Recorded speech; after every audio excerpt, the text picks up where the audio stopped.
ಅಯ್ಯೋ, ನಮ್ ಮಾತ್ ಯಾರ್ ಕೇಳ್ತಾರಪ್ಪ ಇಲ್ಲಿ. ಇದ್ದಾರೆ, ಎಲ್ಲರ ಮಾತು ಎಲ್ಲರೂ ಕೇಳುವಂತಹ ಬಾನುಲಿ ಕೇಂದ್ರವಿದೆ. Radio active. ಇಲ್ಲಿ ಎಲ್ಲರ ಧ್ವನಿಗಳಿಗೂ ಜಾಗವಿದೆ. ಕಷ್ಟ ಕೇಳುವ ಕಿವಿಗಳಿವೆ, ಸಾಂತ್ವನ ಹೇಳುವ ಹೃದಯಗಳಿವೆ, ಸಹಾಯ ಮಾಡುವ ಕೈಗಳಿವೆ. ನಾವೆಲ್ಲರೂ ಒಂದೆನ್ನುವ ಮನಸ್ಸುಗಳಿವೆ. ಕೇಳುವ, ಹೇಳುವ, ಒಟ್ಟಾಗಿ ಬೆಳೆಯುವ ರೇಡಿಯೋ ಆಕ್ಟಿವ್ ನಮ್ಮೆಲ್ಲರ ಧ್ವನಿ. 90.4 ಮೆಗಾಹರ್ಟ್ಸ್ ತರಂಗಾಂತರದಲ್ಲಿ ಪ್ರಸಾರವಾಗುವ ಬಾನುಲಿ ರೇಡಿಯೋ ಆಕ್ಟಿವ್. ಬಿತ್ತುವ ಅನುಭವ ದೇವಿಗೆ ಅನುಭವ, ನಿಮ್ಮಿ ಅನುಭವ ಬದುಕಿನ ಅನುಭವ.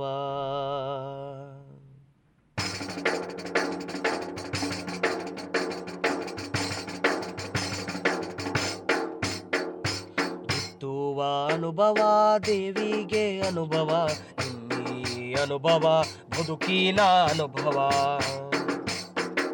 ಬಿತ್ತುವ ಅನುಭವ ದೇವಿಗೆ ಅನುಭವ, ನಿಮ್ಮಿ ಅನುಭವ ಬದುಕಿನ ಅನುಭವ. ವಯೋಸಹಜ ಮುಪ್ಪಿಗೊಂದು ಸವೆಸ ಬಂದ ಹಾದಿಯ ನೆನಪಿಗೊಂದು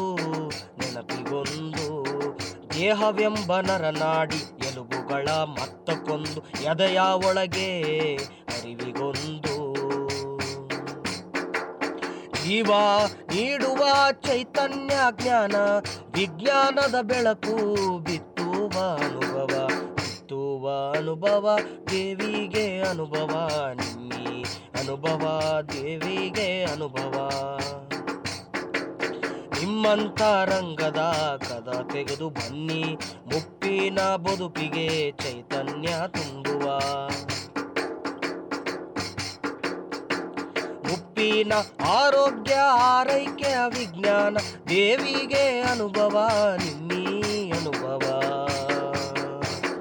ಬಿತ್ತುವ ಅನುಭವ ದೇವಿಗೆ ಅನುಭವ, ನಿಮ್ಮಿ ಅನುಭವ ಬದುಕಿನ ಅನುಭವ, ನಿಮ್ಮಿ ಅನುಭವ ಬದುಕಿನ ಅನುಭವ, ನಿಮ್ಮಿ ಅನುಭವ ಬದುಕಿನ ಅನುಭವ.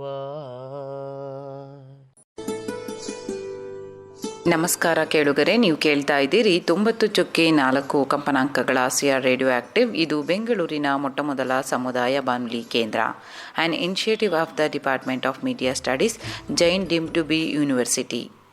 ನಾನು ನಿಮ್ಮ ರೇಡಿಯೋ ಗೆಳತಿ ಪದ್ಮಪ್ರಿಯ. ಇವತ್ತಿನ ಅನುಭವ ಕಾರ್ಯಕ್ರಮಕ್ಕೆ ತಮ್ಮೆಲ್ಲರಿಗೂ ಆತ್ಮೀಯ ಆಧಾರದ ಸ್ವಾಗತ. ಕೇಳುಗರೆ, ಅನುಭವ ಕಾರ್ಯಕ್ರಮದ ಪ್ರಾಯೋಜಕರು ವಿಜ್ಞಾನ ಪ್ರಸಾರ ಮತ್ತು ಅಳಗಪ್ಪ ವಿಶ್ವವಿದ್ಯಾನಿಲಯ. Project is conceived by doctor Sridhar, mentored by Sai Sudha.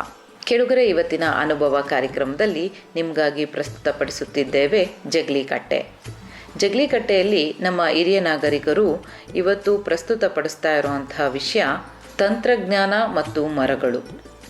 ಏನಪ್ಪ ಇದು ತಂತ್ರಜ್ಞಾನ ಮತ್ತು ಮರಗಳು ಅಂತ ಕೇಳ್ತೀರಾ? ಹೌದು, ಈ ಒಂದು ಟೆಕ್ನಾಲಜಿನ ಹೇಗೆ ನಮ್ಮ ಮರಗಳನ್ನು ಉಳಿಸುವಂತಹ ನಿಟ್ಟಿನಲ್ಲಿ ಕಾರ್ಯನಿರ್ವಹಿಸ್ತಿದೆ ಅನ್ನೋದನ್ನು ಇವತ್ತು ನಮ್ಮ ಜಗ್ಲಿಕಟ್ಟೆಯಲ್ಲಿ ಪ್ರಸ್ತುತಪಡಿಸ್ತಿದ್ದಾರೆ. ಹಾಗೆ ಕೇಳುಗರೆ, ಇವತ್ತು ಜಗ್ಲಿಕಟ್ಟೆಯಲ್ಲಿ ರೇಡಿಯೋ ಮುಖಾಂತರ ನಮ್ಮ ಜೊತೆ ಒಬ್ಬರು ವಿಶೇಷ ವ್ಯಕ್ತಿ ಇದ್ದಾರೆ. ಅವರೇ ವಿಜಯ ನಿಶಾಂತ್. ಇವರು ನಗರೀಕೃತ ಅರಣ್ಯಗಳ ಸಂರಕ್ಷಕರಾಗಿ ಮತ್ತು ವೃಕ್ಷ ವೈದ್ಯರಾಗಿ ಕಾರ್ಯನಿರ್ವಹಿಸ್ತಿದ್ದಾರೆ. ಅವರು ಸಹ ಇವತ್ತಿನ ಜಗ್ಲಿಕಟ್ಟೆಯ ಕಾರ್ಯಕ್ರಮದಲ್ಲಿದ್ದು ನಮಗೆ ಹೇಗೆ ನಾವು ಟೆಕ್ನಾಲಜಿ ಉಪಯೋಗಿಸ್ಕೊಂಡು ನಮ್ಮ ಮರಗಳನ್ನ ಉಳಿಸಬಹುದು ಅನ್ನುವಂತಹ ವಿಷಯದ ಬಗ್ಗೆ ತಿಳಿಸ್ಕೊಡ್ತಿದ್ದಾರೆ. ಹಾಗಾದರೆ ಇನ್ಯಾಕೆ ನಾವು ಕಾಯುವಂಥದ್ದು, ಹೋಗೋಣವಾ ನಮ್ಮ ಜಗ್ಲಿಕಟ್ಟೆಗೆ?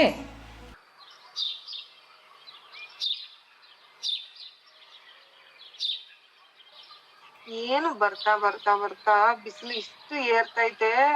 ಮನೆಯಿಂದ ಜಗ್ಲಿಕಟ್ಟೆ ಅಥವಾ ಬರೋ ಅಷ್ಟೊತ್ತಿಗೆ ದೇವ್ರ ಈ ಪಾಡಿ ಸುರಿತೈತೆ. ಬಾಯಾರಿಕೆ ಆಗ್ತಾ ಇದೆ. ಎಲ್ಲನ ಈ ಪುಟ್ಟಕ್ಕ ಪದ್ಮಕ್ಕ ಏನೋ ಕುಡಿಯಕ್ ತಂದ್ರೆ ನನ್ ಜೀವ ಬದುಕಂಡಂಗೆ. ಎಲ್ಲೋದ್ರು ಇವತ್ತು? ನಾನ್ ಬೇಗ ಬಂದಿದ್ದೀನಿ, ಇವ್ರಿಬ್ರು ಕಾಣಿಸ್ತಾನೆ ಇಲ್ವೇ? ಓ ರಾಮಕ್ಕ, ಇವತ್ತು ಮಳೆ ಬರೋದು ಖಂಡಿತ ನೋಡಕ್ಕ. ನೋಡ್ರಿ, ಗುಡುಗು ಸಿಡ್ಲು ಎಲ್ಲ ಸಿಡಿತೈತೆ. ಯಾಕಂತ ಕೇಳು ರಾಮಕ್ಕ. ಗೊತ್ತು, ಅರ್ಥ ಆಗಕ್ಕಿಲ್ವೇ ನನ್ಗೆ, ನೀವಿಬ್ರು ಯಾಕೆ ನನ್ ಕಾಲ್ ಎಳಿತೀರಾ ಅಂತ. ಜಗ್ಲಿಕಟ್ಟೆಗ ರಾಮಕ್ಕನ್ನ ಮುಂಚೆನೆ ನೋಡಿ ಬೋ ಖುಷಿ ಆಯ್ತು ನಂಗಿವತ್ತು. ಏನಿಲ್ಲ ಪದ್ಮಕ್ಕ, ಗೊತ್ತೈತಲ್ಲ ನಮ್ಮ ಅಕ್ಕ, ಅದಕ್ಕೆ ಹೇಳಕ್ಕೆ ಪದಗಳೇ ಸಿಕ್ತಿಲ್ಲ ನೋಡ್ರಿ ನಮ್ಗೆ. ಬಾರಿ ಇದೆಯಾ ಪುಟಕ್ಕ. ಹಂಗೇನಿಲ್ಲ, ನನ್ಗೆ ಏನಾಯ್ತಂದ್ರೆ ಮನೆಗ ಇರಕ್ ಆಗ್ಲಿಲ್ಲ. ಈ ಸೆಕೆ ನೋಡು, ಬಿಸಿಲು ನೋಡಿ ಹೆಂಗೈತೆ, ಹೊಡಿತಾ ಐತೆ. ಮರದ ಕೆಳಗಡೆ ಕೂತ್ಕೊಂಡ್ರೆ ತಣ್ಣಗ್ ಗಾಳಿ ಬರುತ್ತೆ ಅಂತ ಹೇಳ್ಬಿಟ್ಟು ಹೆಂಗೂ ನಮ್ ಜಗ್ಲಿ ಕಟ್ಟೆ ಸುತ್ತ ಮರಗಳವೆ, ತಣ್ಣಗ್ ಗಾಳಿ ಬರುತ್ತೆ ಅಂತ ಬೇಗ ಬಂದವ. ಹೌದು ಕಣಕ್ಕ, ನಿಜವಾಗ್ಲು ಬೇಸರ ತರತ್ತೆ ಇದು. ಇತ್ತೀಚೆಗೆ ನಾವು ಮರಗಳು ನೋಡೋದೇ ಕಳ್ಕೊಂಡ್ಬಿಟ್ಟಿದ್ದೀವಿ. ಎಂತೆಂಥ ಮರಗಳಿದ್ವು ಮೊದಲು ಕಾಲದಾಗ. ಅಂತ 2 ಮರ ಇದ್ದಿದ್ದರೆ ಆ ಮರದ ಗಾಳಿಯಾಗ ನಮ್ಮ ಜೀವನನೇ ಸಾರ್ಥಕ ಆಗ್ಬಿಡ್ತಿತ್ತು. ಇವಾಗ ನೋಡೋಣ ಅಂದರೆ ಅಂಥ ಮರಗಳು ಕಾಣ್ಸಕ್ಕಿಲ್ಲಲ್ಲಕ್ಕೋ. ನಮ್ಗೆ ಏನಾಗೈತೆ ಪದ್ಮಕ್ಕ, ನಮ್ ಊರನ ಚಂದ ಆಗೈತೆ ನೋಡು. ಈ ಕಡೆ ಬೇವಿನ ಮರ, ಅಲ್ಲಿ ನೋಡಲ್ಲ ಆಲದ ಮರ, ಇಲ್ಲೊಂದು ಬೇವಿನ ಮರ ತಂಪು ಗಾಳಿ ಬರ್ತದೆ. ಪಕ್ಕದ ಊರಾಗ ಎಲ್ಲ ಕಡ್ದಾಕವ್ರೆ ಮುಂಡೆ, ಒಂದು ಇರಕ್ ಬಿಡಕ್ಕಿಲ್ಲ. ಅಲ್ಲಿ ಹೇಳ್ತಾ ಇದ್ರು ಮೊನ್ನೆ ಯಾರೋ, ನೋಡಿ ಗಿಡಗಳು ಮರ ಏನೋ ಆಗಿ ಕಡ್ದಾಕಿದ್ರು. ಇವಾಗ ಅಲ್ಲಿ ಅಯ್ಯೋ ಬಿಸಿಲು ಅಂತವೆಲ್ಲ. ರಾಮಕ್ಕ, ನೀನು ಹೇಳಿದ ನಿಜಾನೇ. ನಮ್ಮ ಹಳ್ಳಿಯಾಗೇನೋ ಇಷ್ಟು ಸೊಂಪಾಗಿರೋ ಅಂಥ ಮರಗಳವೆ. ಆದರೆ ನಾನು ಮೊನ್ನೆ ಬೆಂಗಳೂರಿಗೆ ಹೋಗಿದ್ದೆ ಕಣಕ್ಕ. ನಮ್ಮ ದೊಡ್ಡಪ್ಪನ ಮನೆ ಇದ್ದಿದ್ದು ಆ ಬೆಂಗಳೂರಾಗೇನೋ ಏರ್ಪೋರ್ಟ್ ದಾರಿ ಐತಲ್ಲ, ಆ ಏರ್ಪೋರ್ಟ್ ದಾರಿಯಾಗ ಇದ್ದಿದ್ದು. ಅಲ್ಲಿ ನೋಡಿದ್ರೆ ಮೊದಲು ನಾನು 10 ವರ್ಷದಿಂದ ಹೋದಾಗ ಆ ಕಡೆ ಈ ಕಡೆ ಒಂದೊಂದು ಮರ ಇಷ್ಟಿಷ್ಟು ದಪ್ಪ ಅಕ್ಕ. 10 ಜನ ದಬ್ಬಿಡ್ಕೊಂಡ್ರು ಸಾಲದು ಅಂಥ ಮರಗಳಿದ್ವು ಅಕ್ಕ. ಎಲ್ಲಿಂದ ಗೊತ್ತಾ, ಆ ಏರ್ಪೋರ್ಟ್ ದೇವನಹಳ್ಳಿ ಅಂತ ಮಾಡವ್ರಲ್ಲ, ಅಲ್ಲಿಂದ ಹತ್ರ ಹೆಬ್ಬಾಳದ ಆಚೆ ತನಕ ನನಗೆ ನೋಡಿರೋ ಜ್ಞಾಪಕ ಆಯ್ತಕ್ಕ. ಗಂಗೇನಹಳ್ಳಿ ತನಕ ನಾನು ನೋಡಿದ್ದೆ ಅಂಥ ಮರಗಳನ್ನ. ಆದರೆ ಮೊನ್ನೆ ಬೆಂಗಳೂರಿಗೆ ಹೋದಾಗ ಅದೇ ರೋಡಾಗ ಹೋಗ್ತೀನಿ, ಅಂಥದ್ದು ಒಂದನ ಮರ ನನ್ನ ಕಣ್ಣಿಗೆ ಬೀಳೋದು ಬೇಡೇನಕ್ಕ. ಏನಕ್ಕ ರೋಡ್ ಮಾಡ್ತೀವಿ, ದಾರಿ ಮಾಡ್ತೀವಿ ಅಂತ ಹಂಗ ಮರಗಳನ್ನ ಕಡಿಯೋದು? ಅಲ್ಲ ಕಣಕ್ಕ, ನೀವ್ ಹೇಳ್ದಾಗ ಇವಾಗ ಒಂದ್ ವಿಷಯ ನೆನ್ಪಾಯ್ತು ನಂಗೆ. ನಮ್ ಮನೆ ಹತ್ರ ಒಂದ್ ದೇವಸ್ಥಾನ ಇತ್ತು ಕಣಕ್ಕ. ಎಷ್ಟು ನಾನು ಚಿಕ್ಕೋಳಿಂದನು ದೊಡ್ಡ ಹಳ್ಳಿ ಮರ ಇತ್ತು ಕಣಕ್ಕ. ಆದ್ರೂ ನಂಗೆ ಕಡ್ದಾಕ್ಬಿಟ್ರು ಕಣಕ್ಕ. ಎಷ್ಟು ಹೊಟ್ಟೆ ಉರಿತು ಗೊತ್ತಾ, ಎಷ್ಟು ದೊಡ್ಡದಾಗಿ ಒಳ್ಳೆ ಆಕಾಶದ ತರ ಚಪ್ರ ತರ ಹಾಸ್ಕೊಂಡಿತ್ತು ಕಣಕ್ಕ ಮರ. ಅಂತ ಮರನ್ ಕಡ್ದಾಕ್ಬಿಟ್ರು ಕಣಕ್ಕ. ನಿಜ. ಅದೇನೋ ಇಂಥ ದಪ್ಪ ಮರಗಳನ್ನೆಲ್ಲ ಕಡ್ದ್ಬಿಟ್ಟು ಅದೇನೋ ಕಲರ್ ಹೂವು ಬಿಡೋ ಅಂಥ ಗಿಡಗಳನ್ನ, ಅವು ಒಂದು ಇಷ್ಟು ಗಾಳಿ ಬೀಸಿದ್ರೆ ಸಾಕು, ಮಾರನೇ ದಿವಸ ನೋಡೋಷ್ಟೊತ್ತಕ್ಕೆ ಮುರಿದೋಗಿರ್ತವೆ. ಅಂಥ ಮರಗಳು ನಡ್ತಾವ್ರೆ ಇವಾಗ. ನೋಡು, ಅದೇನೇನೋ ಕಲರ್ ಹೂವು ಬಿಟ್ಕೊಂಡು ಎಷ್ಟು ದಾರಿಯಾಗಿ ನೆಟ್ಟವ್ರೆ ಅಂತ. ಯಾಕಂಗ್ ಕಡ್ದಾಕ್ತಾರೆ ಪದ್ಮಕ್ಕ? ನಾನು ಕೇಳಿದೀನಿ, ಜನ ಅದ್ರಲ್ಲಿ ಏನು ಸಿಗತ್ತೆ ಮೋಸ ಮಾಡಿ ರಾತ್ರಿ ಕೆಲವು ಕಡೆ ಮರಗಳು ಹೊಡೆದಾಕ್ತಾರೆ, ಕೆಲವು ಕಡೆ ಗೊತ್ತಿದ್ದು ಇದು ಅದಕ್ ಅಡ್ಡ ಇದಕ್ ಅಡ್ಡ, ಮನೆ ಮುಂದೆ ಇರಬಾರ್ದು, ಆಫೀಸ್ ಮುಂದೆ ಇರಬಾರ್ದು ಅಂತ ರೋಡ್ಗಳಾಗ ತೆಗ್ದಾಕ್ತಾರೆ. ಕೆಲವು ಕಡೆ ಅದೇನದು ಟ್ರಾಫಿಕ್ ಜಾಸ್ತಿ ಆಗ್ತೈತೆ ಅಂತ ಬೆಂಗ್ಳೂರ್ನಾಗ ಅದಕ್ಕೆ ರೋಡ್ಗಳು ಅಗಲ ಮಾಡೋದಕ್ಕೆ ಅಲ್ಲಿ ಒಂದ್ ಕಡೆ ಅಷ್ಟು ಹೊಡೆದಾಕ್ತಾರ. ಯಾಕೆ ಹಿಂಗ್ ಮಾಡ್ತಾರೋ ಅರ್ಥನೇ ಆಗಲ್ಲ ಪದ್ಮಕ್ಕ. ಅಲ್ಲ ರಾಮಕ್ಕ, ಪುಟ್ಟಕ್ಕ, ನನಗೆ ಗೊತ್ತಿಲ್ದೇನೋ ಒಂದು ವಿಷಯ ಹೇಳ್ತೀನಿ. ಇದು ಸರಿನೋ ತಪ್ಪೋ ನನಗೆ ಗೊತ್ತಿಲ್ಲಕ್ಕ. ಇವಾಗ ದಾರಿ ಮಾಡಕ್ಕ ಅಂತ ಜಾಗ ತಗೊಂತಾರೆ ತಾನೆ, ದುಡ್ಡು ಕೊಟ್ಟು ಜನಗಳ್ಗ. ಅದೇ ಸರ್ಕಾರ ಗಿಡ ನೆಡಕ್ಕ ಅಂತೇನು ಇನ್ನೊಂದು 2 ಅಡಿ ಜಾಸ್ತಿ ತಗೊಂಬಿಟ್ರೆ ಏನಾಗ್ತೈತಕ್ಕ?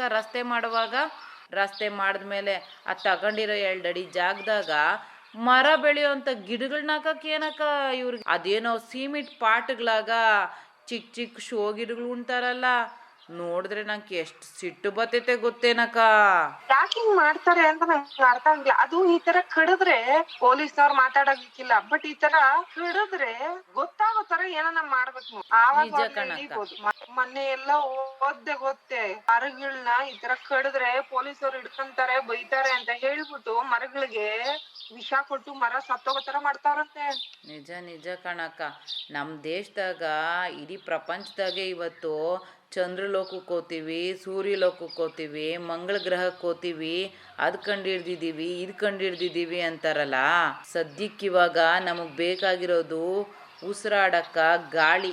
ಆ ಗಾಳಿ ಕೊಡೋ ಅಂಥ ಮರಗಳನ್ನ ಉಳ್ಸಕ್ಕ ಯಾವ ತಂತ್ರಜ್ಞಾನನೂ ಕಂಡಿಡ್ದಿಲ್ವೇನಕ್ಕ? ಹ್ಞೂ ಪದ್ಮಕ್ಕ, ನಾನು ಇಂಥವ್ ಏನೇನೋ ಇದಾವೆ ಅಂತ ಕೇಳ್ಪಟ್ಟೆ, ಆದ್ರೆ ನಂಗೆ ಪೂರ್ತಿ ವಿಚಾರ ಗೊತ್ತಿಲ್ಲ. ಹೊಸಿ ಪುಟಾಕ ರೇಡಿಯೋ ಎತ್ಕೊಂಗೆ ರೇಡಿಯೋಗೆ ಏನ ಬರ್ತದೆ ಅಂತ ಕೇಳೋಣ. ಇಂಥ ವಿಚಾರಗಳು ಯಾವಾಗನ್ನ ಬರುತ್ತೆ, ಇಲ್ಲ ಈಗ್ಲೇ ನಮ್ಮ ಅದೃಷ್ಟ ಚೆನ್ನಾಗಿದ್ರೆ ಇಂಥ ಏನ ಬಂದ್ರೆ ಕೇಳಿಸ್ಕೊಳ್ಳೋಣ. ಹ್ಞೂ ಬಾ ಕಣಕ್ಕ, ರೇಡಿಯೋ ಹಾಕಿದ್ರೆ ರೇಡಿಯೋದಾಗ ಪರಿಸರ ಉಳಿಸೋದ್ರ ಬಗ್ಗೆ ಎಲ್ಲ ಕಾರ್ಯಕ್ರಮಗಳು ಬರ್ತಾ ಇರ್ತವೆ. ನಾನು ಕೇಳಿದ್ದೀನಿ. ಏನಾದರೂ ಈ ಮರ ಗಿಡ ಉಳಿಸೋದ್ರ ಬಗ್ಗೆ ಯಾವುದಾದ್ರೂ ಕಾರ್ಯಕ್ರಮ ಹಾಕೋರೇನೋ ಕೇಳೋಣ. ಪದ್ಮಕ್ಕ, ಇವಾಗ ಎಷ್ಟು ಸಮಯ? ಆಯ್ತಕ್ಕೋ, ಆ ಪರಿಸರದ ಕಾರ್ಯಕ್ರಮ ಬರ್ತೈತಲ್ಲ, ಆ ಸಮಯನೇ ಆಗೈತೆ. ಹಾಕು ಹಾಕು, ಏನಾದ್ರೂ ಕಾರ್ಯಕ್ರಮ ಬರ್ಬೋದು. ಹಂಗಾದ್ರೆ ಇವತ್ತು ಬರುತ್ತೆ ಕಣಕ್ಕ. ನಮಸ್ಕಾರ, ನನ್ನ ಹೆಸರು ವಿಜಯ ನಿಶಾಂತ್ ಅಂತೇಳಿ. ನಾನು ನಗರೀಕೃತ ಅರಣ್ಯಗಳ ಸಂರಕ್ಷಕ ಮತ್ತು ವೃಕ್ಷ ವೈದ್ಯ. ಇವತ್ತಿನ ಒಂದು ವಿಚಾರ ಏನು ಅಂತ ಹೇಳಿದ್ರೆ ತಂತ್ರಜ್ಞಾನ ಮತ್ತು ಮರಗಳು ಅಂತ ಹೇಳಿ ಒಂದು ವಿಚಾರ. ಹೌದು, ಟೆಕ್ನಾಲಜಿ ಇನ್ ಟ್ರೀಸು ಮತ್ತು ಅದರದ್ದು ಕನ್ಸರ್ವೇಷನ್ನು, ಅದರಿಂದ ಏನು ಉಪಯೋಗ ಸಿಗುತ್ತೋ ಅದನ್ನು ಮ್ಯಾಕ್ಸಿಮೈಸ್ ಮಾಡೋದಕ್ಕೆ ನಾವು ಏನಕ್ಕೆ ಟೆಕ್ನಾಲಜಿ ಯೂಸ್ ಮಾಡ್ತೀವಿ ಅಂತ ಒಂದು ವಿಚಾರ. ಒಂದಷ್ಟು ವರ್ಷದಿಂದ ಮುಂಚೆ ಏನಂದರೆ ಒಂದು ಡಿಕೇಡ್ ಹಿಂದೆ ಅಥವಾ ಅದಕ್ಕೆ ಮುಂಚೆ ಹೋದಾಗ ನಾವೇನಂದರೆ ಬೆಂಗಳೂರಲ್ಲಿ ಎಷ್ಟೊಂದು ಮರಗಳನ್ನ ಏನಾದರೂ ಕಡಿತಾಯಿದ್ರು, ಅಕೌಂಟಬಿಲಿಟಿ ಇಲ್ದಿರ ಎಲ್ಲ ಕಡಿತಾಯಿದ್ರು. ನಿಮಗೆ ಎಲ್ಲರಿಗೂ ಗೊತ್ತಿರುತ್ತೆ, ಗ್ರೀನ್ ಸಿಟಿ ಬಂದ್ಬಿಟ್ಟು ಗಾರ್ಡನ್ ಸಿಟಿ ಬಂದ್ಬಿಟ್ಟು ಆಮೇಲಿಂದ ಕಾಂಕ್ರೀಟ್ ಸಿಟಿ ಕನ್ವರ್ಟ್ ಮಾಡೋಕ್ಕೆ ಸ್ಟಾರ್ಟ್ ಆಯಿತು ಬಿಕಾಸ್ ಆಫ್ ದ ಎಕನಾಮಿಕಲ್ ಬೂಮು, ಅದು ಇದು ಎಲ್ಲ ಆಗಿ. ಬಟ್ಟು ಆವಾಗಿನ ಕಾಲಕ್ಕೆ ನಾನು ಇಂಜಿನಿಯರಿಂಗ್ ಓದ್ತಾ ಇರ್ಬೇಕಾದ್ರೆ ನೋಡ್ತಾ ಇದ್ದೆ ಇದನ್ನೆಲ್ಲ ಆ್ಯಕ್ಚುಲಿ. ಆಮೇಲೆ ನಾನು ಬೆಂಗಳೂರಿನವನೇ ಆಗಿರೋದ್ರಿಂದ, ಆಮೇಲೆ ಸೌತ್ ಬೆಂಗಳೂರು ಅವರಾಗಿದೆ, ತುಂಬ ಮರಗಳ ಬಗ್ಗೆ ತುಂಬ ಒಡನಾಟ ಇರುತ್ತೆ ನನಗೆ ಆ್ಯಕ್ಚುಲಿ. ಚಿಕ್ಕ ಹುಡುಗನಲ್ಲಿ ಪಾರ್ಕಲ್ಲಿ ಹೋಗೋದು, ಆಟ ಆಡೋದು, ಮರ ಹತ್ತೋದು, ಮರಕೋತಿ ಆಟ ಆಡೋದು, ಹಣ್ಣು ಕೀಳೋದು, ಆಮೇಲಿಂದ ಪಾರ್ಕಲ್ಲಿ ರೊಂಬೆಯಿಂದತ್ತು ನೇತಾಡೋದು, ಈ ಕೆಲಸಗಳನ್ನ ನಾವು ಮಾಡ್ತಾಯಿದ್ವಿ. ಬಟ್ ಎಲ್ಲೋ ಈ ಥರ ಅರ್ಬನೈಸೇಷನ್ ಆದಾಗ ಮರಗಳು ಹೋಗ್ತಾ ಇದೆ ಅಂತ ಹೇಳಿ ತುಂಬ ಬೇಜಾರಾಯಿತು ನನಗೆ. ಇಲ್ಲ ಏನೋ ಈ ಥರ ಒಂದು ಆಗ್ತಾ ಇದೆ ಅಂತೆಲ್ಲ ಹೇಳಿ ಇದು ಮಾಡ್ತಾಯಿದ್ವಿ. ಅದೇ ಪ್ರಕಾರ ನಾನು 2002 ಇಂಜಿನಿಯರಿಂಗಲ್ಲಿ ಇರಬೇಕಾದ್ರೆ ನಾನು BNMIT ಇನ್ಸ್ಟಿಟ್ಯೂಟಲ್ಲಿ ಇಂಜಿನಿಯರಿಂಗ್ ಸ್ಟೂಡೆಂಟ್ ಇರ್ಬೇಕಾದ್ರೆ ಅಲ್ಲಿ BNMIT ಫ್ರೆಂಡ್ಸ್ ಕ್ಲಬ್ ಅಂತ ಹೇಳಿ ನಾವೊಂದು ಎನ್ವೈರನ್ಮೆಂಟ್ನ ಕಾಪಾಡೋ, ರಕ್ಷಣೆ ಮಾಡೋ ಅಂತ ಒಂದು ಗ್ರೂಪ್ನ ಅವತ್ತಿನ ಕಾಲಕ್ಕೆ ನಾರಾಯಣರಾವ್ ಮಾನೆ ಅವರು ಓಪನ್ ಮಾಡಿರ್ತಾರೆ. ಸೊ ಅದನ್ನು ಏನು ಮಾಡ್ತೀವಿ, ಅದ್ರ ಥ್ರೂ ನನಗೆ ಇಂಟ್ರೆಸ್ಟ್ ಇನ್ನೂ ಜಾಸ್ತಿ ಆಗುತ್ತೆ. ಕಾಡಿಗೆ ಹೋಗೋದು, ಅಲ್ಲಿ ಡಾಕ್ಯುಮೆಂಟೇಷನ್ ಮಾಡೋದು, ಅಥವಾ ಅಲ್ಲಿ ಕಸ ಅಥವಾ ಅಲ್ಲಿ ಪ್ಲಾಸ್ಟಿಕ್ಸ್ನ ಹೆಕ್ಕೋದು, ಇದನ್ನೆಲ್ಲ ಮಾಡಿ. ಸೊ ಎಲ್ಲೋ ಒಂದು ಕಡೆ ಈ ಮರಗಳನ್ನ ಅಥವಾ ನೇಚರ್ ನನ್ನ ಒಳಗಡೆ ಇತ್ತು. ಬಟ್ ಡ್ಯೂ ಟು ಎಜುಕೇಷನ್ಸು ಅದು ಇದು ಡೈವರ್ಷನ್ ಇದ್ದಿದ್ರೆ ನನಗೆ ಗೊತ್ತಾಗಿರಲಿಲ್ಲ ಆ್ಯಕ್ಚುಲಿ. ಬಟ್ ಸಮಾವ್ ಅಲ್ಲಿ ಎಲ್ಲರಿಗೂ ಗೊತ್ತಾಯಿತು, ಓಕೆ ವಿಜಯ್ ಒಂದು ಸ್ವಲ್ಪ ಎನ್ವೈರ್ಮೆಂಟ್ ಕ್ಲೀನಿಂಗ್ ಇದ್ದಾನೆ ಅಂದ್ಬಿಟ್ಟು. ಆಮೇಲೆ ನಾನು ಸರಿಗೆ ಎಲ್ಲೂ ನಾವು ಸರಿಯಾಗಿ ನಾನು ಎಜುಕೇಷನ್ ಕಡೆ ಕಾನ್ಸಂಟ್ರೇಟ್ ಮಾಡ್ತಾ ಇರಲಿಲ್ಲ. ನಾನು ಕಾಡು ಹೋಗೋದು ಅಥವಾ ಹೊರಗಡೆ ಹೋಗೋ ಆ್ಯಕ್ಟಿವಿಟೀಸು, ಪ್ರಾಣಿಗಳ ರಕ್ಷಣೆ ಈ ಥರ ಅಂತೇಳಿ ಬೆಂಗಳೂರಲ್ಲಿ ಇದು ಮಾಡ್ತಾಯಿದ್ದೆ. So somehow like over the year ನಾನು ಇಂಜಿನಿಯರಿಂಗ್ ಕ್ವಿಟ್ ಮಾಡಿ ಎಲ್ಲ ಮಾಡಿ ನಾನು ಒಂದು ಸ್ವಲ್ಪ ಬಿಸ್ನೆಸ್ ಕಡೆ ಒಂದು ಸ್ವಲ್ಪ ಮಾಡಬೇಕಾದ್ರೆ ಸ್ವಲ್ಪ ಆಮೇಲಿಂದ ನನಗೆ ಸ್ವಲ್ಪ ತಿರುಗೋದು ಮಾಡೋದು ಎಲ್ಲ ಆಯ್ತಿತ್ತು. ನನಗನ್ಸೋದು ನನಗೆ ಏನೋ ನಾನು ಎನ್ವೈರ್ನ್ಮೆಂಟಲ್ಲೇ ಮಾಡಬೇಕು ಅಥವಾ ಎನ್ವೈರ್ನ್ಮೆಂಟ್ ಜೊತೆ ಹೋಗಬೇಕು ಅನ್ನೋದು ಎಲ್ಲೋ ಇತ್ತು ಅನ್ಸುತ್ತೆ. ಆಮೇಲಿಂದ ನಾನು ನನ್ನ ಫ್ರೆಂಡು ಒಂದು ಕಂಪ್ನಿನ ಜಾಯ್ನ್ ಆಗ್ತೀನಿ, ಒಂದು ಸಾಫ್ಟ್ವೇರ್ ಕಂಪ್ನಿಲಿ ಜಾಯ್ನ್ ಆದಾಗ ಅಲ್ಲಿ ಬಿಲ್ಡಿಂಗ್ಸ್ನ ಮ್ಯಾಪಿಂಗ್ ಮಾಡ್ತಾ ಇರ್ತಾರೆ. ಮ್ಯಾಪಿಂಗ್ ಅಂದರೆ ಬೆಂಗಳೂರಲ್ಲಿ ಮ್ಯಾಪಿಂಗಲ್ಲಿ ಎಲ್ಲ ಕಡೆ ಈ ಬಿಲ್ಡಿಂಗ್ಸ್ ಎಲ್ಲೆಲ್ಲಿದೆ ಏನಿದೆ ಅಂತ ಹೇಳಿ ಕೆಲವು ಒಂದು ಅವತ್ತಿನ ಕಾಲಕ್ಕೆ ಸಾಫ್ಟ್ವೇರ್ಸ್ ಎಲ್ಲ ಮಾಡ್ತಾ ಇರ್ತಾರೆ. ಸೊ ಅದನ್ನು ಸ್ವಲ್ಪ ಅಲ್ಲಿ ಹೋದಾಗ ನಾನು ಟೆಕ್ನಾಲಜಿ ಅದು ಇದು ಎಲ್ಲ ತಿಳ್ಕೊಂಡಿರ್ತೇನೆ, ಆ ತಂತ್ರಜ್ಞಾನನೆಲ್ಲ. ಸೊ ಆಮೇಲೆ ಗೊತ್ತಾಗುತ್ತೆ, ನಾನು ಎಲ್ಲ ಒಂದು ಕಡೆ ನನ್ನ ಫ್ರೆಂಡು ಶರೀಫನ್ ಜೊತೆ ಕೂತ್ಕೊಂಡ್ಬೇಕಾದ್ರೆ ಅವನು ಆ ಕಂಪ್ನಿಲಿ ಇರ್ತಾನೆ ಸಾಫ್ಟ್ವೇರ್ ಡೆವಲಪರ್ ಆಗಿ. ನಾನು ಅವನ ಜೊತೆ ಕೂತ್ಕೊಂಡಾಗ ಹೇಳ್ತೀನಿ, ಈ ಥರ ಎಲ್ಲ ಮರಗಳು ಹೋಗ್ತಾ ಇದೆ ಬೆಂಗಳೂರಲ್ಲಿ, ಏನಾದರೂ ಮಾಡಿ ಅದನ್ನು ಉಳಿಸ್ಬೇಕು ಮಾಡಬೇಕು ಅಂತ ಹೇಳಿ ಅವನಿಗೆ ಹೇಳಿದಾಗ ಅವನು ಹೌದು ಮಾಡ್ಬೋದು ವಿಜಯ್ ಏನಾದರೂ ಅಂತ ಹೇಳಿದಾಗ ಅವಾಗ ನಾನು ಒಂದು ದಿವಸ ಹೆಂಗೋ ಫ್ಲ್ಯಾಶ್ ಆಗುತ್ತೆ. ಈಗ ಹೆಂಗೆ ಇದು ಬಿಲ್ಡಿಂಗ್ಸ್ಗಳನ್ನ ಮ್ಯಾಪ್ ಮಾಡ್ತಾವೆ, ಅದರ ಯಾಕೆ ಮರಗಳನ್ನ ಮ್ಯಾಪ್ ಮಾಡಬಾರ್ದು ನಾವು? ಯಾಕಂದರೆ ನಮ್ಮ ಹತ್ರ ಏನಿದೆ ಅಂತ ಇದ್ರೆ ತಾನೇ ನಮ್ಗೇನು ಗೊತ್ತಾಗುತ್ತೆ ಅಂತ ಹೇಳಿ ಮಾಡೋಣ ಅಂತ ಹೇಳಿದಾಗ, ಇಲ್ಲ ಖಂಡಿತ ಮಾಡ್ಬೋದು, ತುಂಬ ಒಳ್ಳೆ ಐಡಿಯಾ ಅಂತ ಹೇಳ್ತಾರೆ ಆ್ಯಕ್ಚುಲಿ. ಬಟ್ ಆಗಿನ ಕಾಲಕ್ಕೆ ಟೆಕ್ನಾಲಜಿ ತುಂಬ ಹೊಸ್ತು, ಈ ಥರದಕ್ಕೆಲ್ಲ ಇನ್ವೆಸ್ಟ್ ಮಾಡ್ತಾರೆ ಅಥವಾ ಈ ಥರದ್ದೊಂದು ವಿಚಾರ ಇದೆ ಅಂತ ಹೇಳಿದ್ರೆ ಎಲ್ಲರೂ ಹಿಂಗೆ ಮಾಡ್ತೀವಿ ಏನು ಮಾಡ್ತೀವಿ ಅನ್ನೋ ಕ್ವೆಶನ್ಗಳು ಕೇಳ್ತಾರೆ ಅನ್ನೋದು ಅಥವಾ ಡೌಟ್ ಇತ್ತು ನಮಗೆ. ಬಟ್ ನಾವೆಲ್ಲನೂ ಒಂದು ಯೋಚನೆ ಮಾಡಲಿಲ್ಲ ಆ ಥರ. ಇಲ್ಲ ಇದು ಆಗಬೇಕು, ಯಾಕಂದರೆ ಬೆಂಗಳೂರು ಮರಗಳು ಹೋಗ್ತಾ ಇದೆ, ಎಲ್ಲ ರೀಸನ್ಸ್ಗೂ ಹೋಗ್ತಾ ಇದೆ.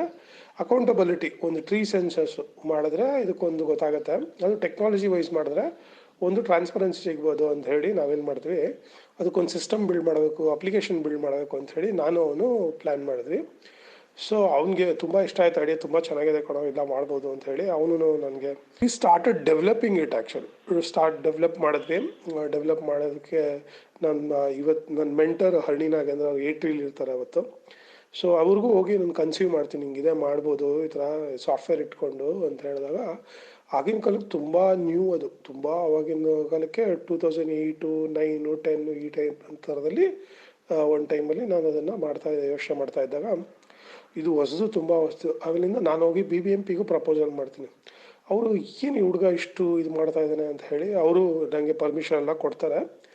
ಸೊ ಆಮೇಲೆ ನಾವೇನು ಮಾಡ್ತೀವಿ, ಗ್ಲೋಬಲ್ ಪೊಸಿಷನಿಂಗ್ ಸಿಸ್ಟಮ್ ಅಂತ ಒಂದು ಇನ್ಸ್ಟ್ರೂಮೆಂಟ್ ಇದೆ, GPS ಅಂತೇಳಿ. ಆ GPS ನಾವು ಎಲ್ಲಿ ಹೋಗಿ ನಿಂತ್ಕೊತೀವೋ ಅಲ್ಲಿಂದ ಲ್ಯಾಟಿಟ್ಯೂಡು ಅಂತ ಕೊಡುತ್ತೆ ಆ್ಯಕ್ಚುಲಿ. ಸೊ ಒಂದು ಕೋಆರ್ಡಿನೇಷನ್ ಕೊಡುತ್ತೆ. ಆ ಕೋಆರ್ಡಿನೇಷನ್ನ ರೆಕಾರ್ಡ್ ಮಾಡ್ಕೊತೀವಿ, ನಾವು ಇಲ್ಲಿದ್ದೀವಿ ಅಂತ ಹೇಳ್ತೀವಿ. ಅದೇ ಥರ ಮರಗಳಿಗೂ ಅದೇನು ಮಾಡಿದ್ವಿ, ನಾವು ಅದನ್ನು ರೆಕಾರ್ಡ್ ಮಾಡೋಕ್ಕೆ ಸ್ಟಾರ್ಟ್ ಮಾಡಿದ್ವಿ.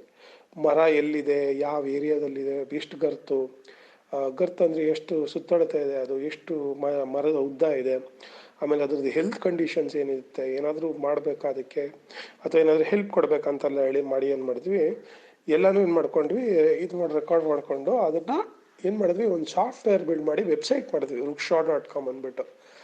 ಆಮೇಲೆ ruksha.com ಅಂತ ಮಾಡಿ ಒಂದು ಜಯನಗರದಲ್ಲಿ ಒಂದು 117 ಮರ, 100 ಮೇಲೇನೋ ಒಂದು ಮರನ ಒಂದು ಟ್ಯಾಗ್ ಮಾಡಿದ್ವಿ. ಟ್ಯಾಗ್ ಅಂದರೆ ಅದನ್ನೆಲ್ಲ ಇನ್ಫಾರ್ಮೇಷನ್ನ ಆವತ್ತಿನ ಕಾಲಕ್ಕೆ ಏನು ಮಾಡಿದ್ವಿ, ಇದು ಏನಂದ್ರೆ ಇದಕ್ಕೆ ಜಾಲತಾಣಕ್ಕೆ ತಂದ್ವಿ, ruksha.com ಅಲ್ಲಿ ತಂದ್ವಿ. ಸೊ ಎವ್ರಿಬಡಿ ವಾಸ್ ಸರ್ಪ್ರೈಸ್ಡು, ಇದು ಮನೇಲಿ ಕೂತ್ಕೊಂಡು ಮರ ನೋಡೋಕ್ಕಾಗೋಯ್ತಲ್ಲ ಅಂತೇಳಿ ಎಷ್ಟೊಂದು ಜನಕ್ಕೆ ದೇವರು ಅಮೇಜ್ಡ್. ವರ್ಚುವಲ್ ಆಗಿ ಒಂದು ಮರನೂ ನೋಡ್ಬೋದಲ್ಲ ನಾವು ಈ ಥರ ಅಂಥೇಳಿ. ಯಾಕೆ ಇದನ್ನು ಮಾಡಿದ್ವಿ ಅಂದರೆ, ಇವಾಗ ಒಂದು ಮರದ್ದು ಫೋಟೋಸು ಡೀಟೇಲ್ಸು ಎಲ್ಲ ಇದ್ದಾಗ ಅದನ್ನು ಪ್ರೂಫ್ ಕೇಳ್ಬೋದು, ಯಾಕೆ ಕಡಿದ್ರಿ, ಏನಕ್ಕೆ ಕಡಿದ್ರಿ ಅಂತೆಲ್ಲ ಹೇಳಿ. ಅದು ನಿಜವಾಗ್ಲೂ ಫ್ಯೂಚರಲ್ಲಿ ನಮಗೆ ಹೆಲ್ಪ್ ಆಯಿತು. ಸೊ ಆಮೇಲಿಂದ 2010 ಅಂದರೆ 2010 ಆಗಿನ ಕಾಲಕ್ಕೆ MN ವೆಂಕಟಾಚಲಯ್ಯ ಅವರು, X chief justice of India ಅವ್ರು ಬಂದು ಈ ಪ್ರಾಜೆಕ್ಟನ್ನು ಲಾಂಚ್ ಮಾಡ್ತಾರೆ. ತುಂಬ ಅಪ್ರಿಷಿಯೇಟ್ ಮಾಡ್ತಾರೆ. ಟೆಕ್ನಾಲಜಿನ ಇಟ್ಕೊಂಡು ಎನ್ವೈರನ್ಮೆಂಟ್ನ ಉಳಿಸೋದಿದೆಯಲ್ಲ, ಅದು ತುಂಬ ಫ್ಯೂಚರಿಸ್ಟಿಕ್ ಐಡಿಯಾ ಅಂತ ಹೇಳಿ ಅವ್ರು ಆಗಿನ ಕಾಲಕ್ಕೆ ಹೇಳ್ತಾರೆ. We are so happy and proud to say that one today project Vriksha foundation ಈ ಪ್ರಾಜೆಕ್ಟ್ಸ್ಗೆ ಅವಾರ್ಡ್ಸ್ ವಿನ್ ಆಗಿದೆ, ಡಾಕ್ಯುಮೆಂಟ್ರೀಸ್ ಇಂಟರ್ನ್ಯಾಷನಲಿ ಫೀಚರ್ ಆಗಿದೆ, ಆರ್ಟಿಕಲ್ಸ್ ಬಂದಿದೆ. And we are so happy to tell you. ಈ ವಿಚಾರನ ಹೇಳೋಕ್ಕೆ ಇವತ್ತು ಹೈಕೋರ್ಟ್ ಕೂಡ ಸೆನ್ಸಸ್ ಮಾಡಬೇಕು ಅಂಥೇಳಿ ಇದಕ್ಕೊಂದು ಬಜೆಟ್ನ ಮಂಡನೆ ಮಾಡಿದೆ. ಬೆಂಗಳೂರಲ್ಲ, ನಾವು ಮೈಸೂರಲ್ಲೂ ಸ್ಟಾರ್ಟ್ ಮಾಡಿದ್ದೀವಿ. ಡ್ಯೂ ಟು ಕೋವಿಡು ನಾವು ಒಂದು 2 ವರ್ಷದಿಂದ ಆ್ಯಕ್ಟಿವ್ ಆಗಿ ಅಷ್ಟೊಂದಿಲ್ಲ, ಯಾಕಂದರೆ ಬಿಕಾಸ್ ಅದು ಆ್ಯಕ್ಟಿವಿಟೀಸು ಹೊರಗಡೆ ಹೋಗಿ ಮಾಡಬೇಕು, ಅಲ್ಲಿ ಜನ ಸೇರಬೇಕು, ಅದು ಇದೊಂದೆಲ್ಲ ಆಗ್ತಾಯಿಲ್ಲ. ಬಟ್ ಈ ಪ್ರಾಜೆಕ್ಟ್ನ ನಾವು ಆಲ್ರೆಡಿ ಬೇರೆ ಕಡೆ ಎಲ್ಲ ತಗೊಂಡೋಗೋಕ್ಕೆ ಮಾಡ್ತಾ ಇದ್ದೀವಿ. ತುಂಬ ಚೆನ್ನಾಗಿ ನಡೀತಾ ಇದೆ. ಸೊ ಇವತ್ತು ಎಷ್ಟು ಖುಷಿ ಆಗುತ್ತೆ ಅಂದರೆ, ಜಯನಗರದಲ್ಲಿ ಒಂದು 10,000 ಮರಗಳನ್ನ ಮಾನಿಟರ್ ಮಾಡ್ತಾ ಇದ್ದೀವಿ. ಮರಗಳಿಗೆ ಏನಾಗ್ತಾ ಇದೆ, ಅಥವಾ ಯಾರಾದರೂ ಕಡಿತಾ ಇದ್ದಾರಾ, ಕಡಿದ್ರೆ ಯಾವ ಗಿಡ ಹಾಕಬೇಕು ಅಂತ ಹೇಳಿ ತುಂಬ ಚೆನ್ನಾಗಿ ಮಾಡಿದೆ. ಇವತ್ತು ನಾವು ಬೇರೆ ಬೇರೆ ಕಡೆಗಳಿಂದ ಜನ ಈ ಸಾಫ್ಟ್ವೇರ್ನ ರಿಸೀವ್ ಮಾಡಿಕೊಂಡು ಅವರು ಸೆನ್ಸಸ್ ಮಾಡೋಕ್ಕೂ ಪ್ರಯತ್ನ ಪಡ್ತಾ ಇದ್ದಾರೆ. We are so happy to tell you. ಇದು ಮಲ್ಲೇಶ್ವರಮಲ್ಲಿ ಬಂದ್ಬಿಟ್ಟು ಮಕ್ಕಳು ಬಂದು ಸ್ಟೂಡೆಂಟ್ಸು, ಅಲ್ಲಿರೋ ಸಿಟಿಸನ್ಸ್ ಗ್ರೂಪ್ಸ್ ಎಲ್ಲ ಬಂದು ಏನು ಮಾಡ್ತಾ ಇದ್ದಾರೆ, ತಗೊಂಡು ಏನು ಮಾಡ್ತಾ ಇದ್ದಾರೆ, ಈ ನಮ್ಮ ಟೆಕ್ನಾಲಜಿನ ಏನು ನಾವು ಮಾಡಿದೀವೋ ಅವತ್ತಿನ ಕಾಲಕ್ಕೆ ನಾವು ಅವತ್ತು GPS ಇಟ್ಕೊಂಡು ಮಾಡಿದ್ವಿ. ಇವತ್ತು ನಾವು ಮೊಬೈಲ್ ಅಪ್ಲಿಕೇಶನ್ಸ್ಗೆ ಇದನ್ನು ರೆಡ್ಯೂಸ್ ಮಾಡಿದ್ದೀವಿ ಆ್ಯಕ್ಚುಲಿ. ಯಾಕಂದರೆ ಮಿಡ್ಲಲ್ಲಿ ನಾವು ಚೈನಾಯಿಂದ iPads ಎಲ್ಲ ತಂದು ಫೋಟೋಸು ಇದೆಲ್ಲ ತೆಗೆದು ಎಲ್ಲ ಮಾಡಿದ್ದೀವಿ. ನೀವು ಕೂಡ ಇದನ್ನು ruksha.com ಅಂತ ವೆಬ್ಸೈಟ್ಗೆ ಹೋದರೆ ನೀವು ಇದನ್ನೆಲ್ಲ ಚೆಕ್ ಮಾಡ್ಬೋದು, ಯಾವ ಮರ ಎಲ್ಲಿದೆ ಅಂತ ಮಾಡ್ಬೋದು, ಹೂವು ಹಣ್ಣು ಕಾಯಿ ಹೇಗಿದೆ ಅಂತೆಲ್ಲ ಕೂಡ ಇದು ಮಾಡಿದ್ದೀವಿ, ಡೀಟೇಲ್ಸು ತಿಳ್ಕೊಬೋದು. ಅದಲ್ಲದೆ ನೀವು ಮೊಬೈಲಲ್ಲಿ ಇದನ್ನು ಆನ್ ಮಾಡಿಕೊಂಡು ಆ ವಾರ್ಡ್ ಒಳಗಡೆ ಹೋದ್ರೆ ಅಂದರೆ ಟ್ರೀ ವಾಕ್ ಕೂಡ ಮಾಡ್ಬೋದು ಆ್ಯಕ್ಚುಲಿ. ಸೊ ಕಂಪ್ಲೀಟ್ ಸೊಲ್ಯೂಷನ್ ಮಾಡಿ ಇದನ್ನೇನು ಮಾಡಿ ಒಂದು ಯಾವುದೋ ಸಕ್ಸಸ್ಫುಲ್ ಸಿಸ್ಟಮ್ ಅಂತ ಹೇಳಿ ಎಲ್ಲರಿಗೂ ಒಪ್ಸಿದ್ದೀವಿ ಆ್ಯಕ್ಚುಲಿ. ಇವಾಗ ನಾವು ಇದನ್ನ ಎಕ್ಸ್ಟೆಂಡ್ ಮಾಡೋದಕ್ಕೆ ಬೇರೆ ಸಿಟೀಸ್ಗೆ ಎಕ್ಸ್ಟೆಂಡ್ ಮಾಡಿ ಇದ್ರ ಯೂಸಬಿಲಿಟಿ, ಆಮೇಲೆ ಮರಗಳನ್ನ ಇಂಟ್ಯಾಕ್ಟ್ ಆಗಿಡೋಕ್ಕೆ ಒಂದು ಅರ್ಬನ್ ಟ್ರೀ, ಈ ನಗರೀಕೃತ ಅರಣ್ಯಗಳು ಅಥವಾ ಮರಗಳನ್ನ ಏನು ರಕ್ಷಣೆ ಮಾಡಬೇಕೋ ಅದಕ್ಕೆ ಮುಂದಾಗ್ತಾ ಇದ್ದೀವಿ. ಆ ನಿಟ್ಟಿನಲ್ಲಿ ತುಂಬ ಚೆನ್ನಾಗಿ ಆಗ್ತಾ ಇದೆ. We always got a good support from the BBMP ಮತ್ತು ಬೆಂಗಳೂರು ಸಿಟಿಸನ್ ಗ್ರೂಪ್ಸು, ಬಟ್ ಎಲ್ಲ ಕಡೆಯಿಂದ ಇದಾಗಿದೆ ಆ್ಯಕ್ಚುಲಿ. ಸೊ ಇದು ಅಕೌಂಟಬಿಲಿಟಿ ಇದ್ದಾಗ ಏನಾಗುತ್ತೆ, ಸೊ ನಮ್ಮ ಮರದ ಇತಿಹಾಸ, ಅದ್ರ ಮೇಲೆ ಯಾವ ಪ್ರಾಣಿ ಪಕ್ಷಿಗಳು, ಚಿಟ್ಟೆಗಳು, ದುಂಬಿಗಳು ಬಿಲಾಂಗ್ ಆಗ್ತಾ ಇದೆ, ಅಥವಾ ಅದು ಹೆಂಗೆ ಹೆಲ್ಪ್ ಮಾಡ್ತಾ ಇದೆ, ಆಮೇಲಿಂದ ಅದು ಮಾನವನಿಗೆ ಏನು ಹೆಲ್ಪ್ ಮಾಡ್ತಾ ಇದೆ ಅನ್ನೋದನ್ನೆಲ್ಲ ತಿಳ್ಕೊಬೋದು. ಆಮೇಲೆ ನಗರೀಕೃತ ಅರಣ್ಯಗಳಲ್ಲಿ ಮರಗಳು ತುಂಬ ಇಂಪಾರ್ಟೆಂಟು. ಯಾಕಂದರೆ ಇಲ್ಲಿ ಜನ ವಾಸ ಮಾಡೋದ್ರಿಂದ ಅವ್ರಿಗೆ ನೆರಳಾಗತ್ತೆ, ನಿಮಗೆ ಅಂಡರ್ ವಾಟರ್ ರೀಚಾರ್ಜ್ ಆಗುತ್ತೆ, ಮಳೆ ಅಟ್ರಾಕ್ಟ್ ಮಾಡುತ್ತೆ, ಸಿಟಿನ ತಂಪಾಗಿಡುತ್ತೆ. ಹೀಟ್ ಐಲ್ಯಾಂಡ್ ಅಂತ ಒಂದು ಎಫೆಕ್ಟ್ ಆಗುತ್ತೆ. ಯಾಕಂದರೆ ಮರಗಳು ಇಲ್ದೇ ಇದ್ದಾಗ ಏನಾಗುತ್ತೆ, ಸಿಟಿಗಳು ಬೆಂಕಿ ಸುಡೋ ದ್ವೀಪಗಳಾಗತ್ತೆ. ಅದನ್ನು ರೆಡ್ಯೂಸ್ ಮಾಡುತ್ತೆ, ಅದು ಬೇಕಾಗತ್ತೆ. ಆಮೇಲಿಂದ ಒಂದು ನಮಗೆ ಹೆಲ್ತ್ ವೈಸ್ ಕೂಡ ನಮಗೆ ತುಂಬ ರಿಲ್ಯಾಕ್ಸಿಂಗ್ ಆಗಿರುತ್ತೆ. ಸೊ ಅದಕ್ಕೆ ಮರಗಳು ಬೇಕು, ಅದಕ್ಕೆ ಮಾನಿಟರ್ ಮಾಡಬೇಕು. ಅದನ್ನು ಟ್ರ್ಯಾಕಲ್ಲಿಟ್ಟರೆ ನಮಗೆ ಫ್ಯೂಚರಲ್ಲಿ ಅದು ನೋಡಿ, ಇವಾಗ ಅದರಿಂದ ಪಡೆಯೋ ಉಪಯೋಗಗಳು ಕೂಡ ಜಾಸ್ತಿ ಇರುತ್ತೆ. ಸೊ ತುಂಬ ಇಂಪಾರ್ಟೆಂಟ್ ಮರಗಳನ್ನ ಇಟ್ಕೊಳ್ಳೋದು. ಅದರಿಂದ ಯಾವುದೇ ಸಿಟಿಗಳಲ್ಲಿ ಮರಗಳನ್ನ ಉಳಿಸೋವಂಥ ಕೆಲಸ ಆಗಬೇಕು. ಈ ಥರ ಟೆಕ್ನಾಲಜಿ ಥ್ರೂ ಮಾಡಿದಾಗ ಏನಾಗುತ್ತೆ ಅಂದರೆ ಅದೊಂದು ಅವೇರ್ನೆಸ್ ಕ್ರಿಯೇಟ್ ಮಾಡುತ್ತೆ. ಅವೇರ್ನೆಸ್ ಕ್ರಿಯೇಟ್ ಮಾಡಿದಾಗ ನಾವು ಅದನ್ನ ಇಟ್ಕೊಂಡು ಸಿಟಿ ಜನಗಳಿಗೆ ಕಾಡನ್ನು ಉಳಿಸೋದಕ್ಕೆ, ಅಥವಾ ನಮ್ಮ ವೆಸ್ಟರ್ನ್ ಘಾಟ್ಸು, ಬೆಟ್ಟ ಗುಡ್ಡ, ನದಿ, ತೊರೆ, ಈ ನೈಸರ್ಗಿಕವಾಗಿ ಏನು ನಮ್ಮ ಪರಿಸರ ಕೊಡ್ತಾ ಇದೆಯೋ ಅದರದ್ದು ವ್ಯಾಲ್ಯೂನ ಎಸ್ಟಾಬ್ಲಿಷ್ ಮಾಡೋಕ್ಕೆ ತುಂಬ ಹೆಲ್ಪ್ ಆಗುತ್ತೆ. ಅದಲ್ದಿರ ಮಕ್ಕಳಿಗೆ ಅದ್ರ ಬಗ್ಗೆ ಕಾಳಜಿ ಹುಟ್ಟಿಸುತ್ತೆ. ಸೊ ಅದರಿಂದ ಇದೊಂದು ಪ್ರಾಜೆಕ್ಟ್ನ ಮಾಡ್ತಾ ಇದ್ದೀವಿ. ಈ ಪ್ರಾಜೆಕ್ಟ್ನ ಚೆಕ್ ಮಾಡಿ ವೆಬ್ಸೈಟಲ್ಲಿ. I am so happy. ಇಂಡಿಯಾದಲ್ಲಿ ನಾವು ಟ್ರೀ ಹೆಲ್ತ್ ಕೂಡ ನಾವು ನೋಡ್ಕೊಂಡಿದ್ದೀವಿ. ಮರಗಳಿಗೆ ಯಾವ ರೋಗ ಬರುತ್ತೆ, ಅದಕ್ಕೆ ಮೆಡಿಸನ್ ಹಾಕೋದು, ಅಥವಾ ಮರಗಳು ಏನಾದರೂ ಬೇರೆ ಥರ ತೊಂದರೆ ಅನುಭವಿಸ್ತಾ ಇದೆಯಾ, ಸೊ ಅದರಿಂದ ಮುಕ್ತಿ ಕೊಡೋದು, ಇದನ್ನೆಲ್ಲ ಮಾಡೋದ್ರಿಂದ ಸೊ ಮರಗಳಿಗೆ ಸಹಾಯ ಆಗ್ತದೆ. ಅದರಿಂದ ಜನಗಳಿಗೆ, ಪ್ರಾಣಿ ಪಕ್ಷಿಗಳಿಗೆ ಎಲ್ಲದಕ್ಕೂ ಸಹಾಯ ಆಗ್ತಾ ಇದೆ. ಯಾಕಂದರೆ ಪರಿಸರ ಇದ್ದರೆ ನಾವಿದ್ದರೆ ಪರಿಸರ. ಸೊ ಅದರಿಂದ ನಾನು ನಿಮ್ಮನ್ನೆಲ್ಲ ರಿಕ್ವೆಸ್ಟ್ ಮಾಡ್ಕೊಳ್ಳೋದನ್ನ, ಒಂದು ಗಿಡ ನೆಟ್ಟು ಅದಕ್ಕೆ ಪಾಲನೆ ಪೋಷಣೆ ಮಾಡಿ ನೆಕ್ಸ್ಟ್ ಜನ್ರೇಷನ್ಗೆ ಬಿಟ್ಟು ಹೋಗಬೇಕು ಅಂಥೇಳಿ. ಮರಗಳನ್ನು ಉಳಿಸಿ, ಮರಗಳನ್ನು ಬೆಳೆಸಿ, ಹಸಿರೇ ಉಸಿರು ಅಂತ ಹೇಳಿ ನನ್ನ ಇವತ್ತಿನ ಮಾತುಗಳನ್ನು ಮುಗಿಸುತ್ತೇನೆ. ಧನ್ಯವಾದ. ಅಲ್ಲ ಕಣಕ್ಕ, ಇದು ಯಾರೋ ಈ ಅಪ್ಪ ಬಂದಿದ್ರಲ್ಲ, ಟ್ರೀ ಡಾಕ್ಟರ್ ಅಂತೆ, ವಿಜಯ್ ನಿಶಾಂತ್ ಅಂತ. ಎಷ್ಟು ಒಳ್ಳೆ ಸುದ್ದಿ ಹೇಳಿದ್ರಕ್ಕ.